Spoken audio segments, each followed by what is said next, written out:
ईमानदारी से exam hall में बैठते हैं और प्रिपरेशन करके एग्जाम देते हैं, लेकिन फिर उसके बाद होता है पेपर लीक और OMR शीट का घोटाला।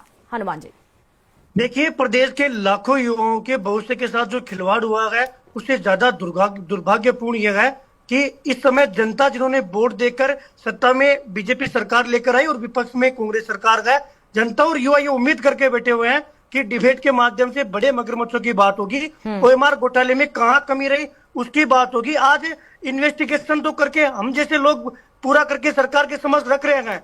बीजेपी वाहवाही ले रही है। बीजेपी की प्रवक्ता जी से मैं पूछना चाहूंगा कि ये FIR किसने करवाई थी, और मैं 1 मिनट में पूरी मोटी मोटी बात प्रदेश के युवाओं को इस डिबेट के माध्यम से समझाने की कोशिश करूंगा, क्योंकि लोगों को पता ही नहीं पड़ रहा कि वास्तविकता क्या है। मैम, इसमें जब BL जाटव जी बने थे 24 फरवरी 2018 को, तो जैसे जैसे उनका कार्यकाल आगे बढ़ा तो कांग्रेस सरकार ने जो 4 अन्य सदस्य थे उनका कार्यकाल पूरा होने के बाद में उनकी जो पूरी ताकत है वो BL जाटव जी को दे दी, ताकि पूरी बोर्ड में जो पावर रहे वो BL जाटव जी के पास रहे। और 2019 में जो 3 बच्चों का जो क्रमकांड हुआ है, ये क्रमकांड 15 अगस्त को जब सामने आया तो तत्कालीन सरकार कांग्रेस सरकार के समक्ष मामला पहुंचा, बोर्ड के समक्ष मामला पहुंचा, और आप मानोगे नहीं, दर्जनों ज्ञापन तो हमारे कर्मचारी चयन बोर्ड के पास है। जो हम संजय जो ये जिसकी वाहवाही लूट रहे हैं, संजय माथुर की हम शिकायत 2022 से कर रहे हैं। सरकार ने मामला दबाया, हम मांग करते रहे। 23-24 में भी मांग की, 24 में बीजेपी सरकार बनते ही इनको पुनः अवगत करवाया। 24 से लगातार ज्ञापन दे रहे हैं, लगातार ज्ञापन दे रहे हैं, कार्रवाई हुई।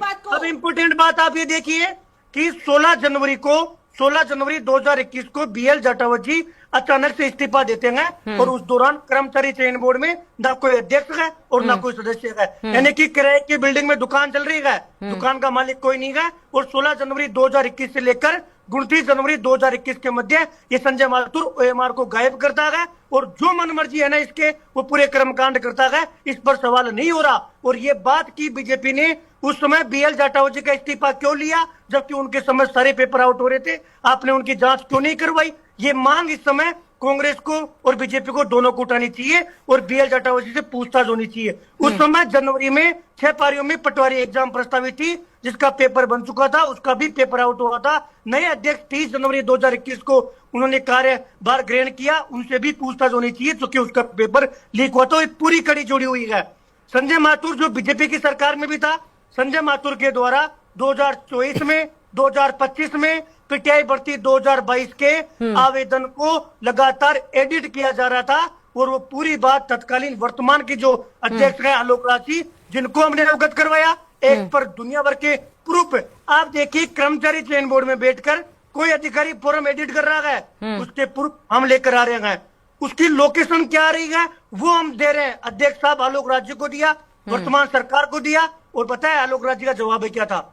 आलोक राज जी ने वो जो जिस तरीके से हम देख रहे थे या जांच एजेंसियां देख रही थी, उस चीज को बंद कर दिया गया। इसका जवाब नहीं आया। मैं बीजेपी प्रवक्ता जी से पूछ रहा हूं कि 24-25 में PTI भर्ती में फॉर्म एडिट कैसे हुए?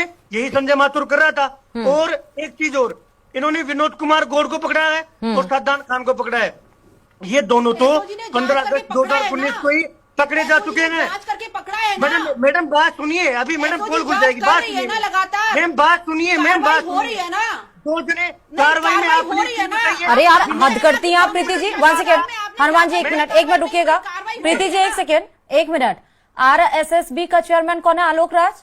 हनुमान जी बोल रहे हैं उनके सामने भी ये लेकर आए थे, तब क्यों नहीं एक्शन लिया? एक्शन क्यों नहीं लिया तब? 2 साल पहले 2024 में आपकी सरकार बनी थी, तब भी एक्शन लेना चाहिए था। आज SSG जब जांच करिए तब आप बोल रही है इतना। मिथिलेश जामनी जी, तो कार्रवाई कौन करेगा? और प्रीति जी, अशोक गहलोत को आप बोलेंगे कार्रवाई करने के लिए? अशोक गहलोत को नहीं बोलेंगी ना?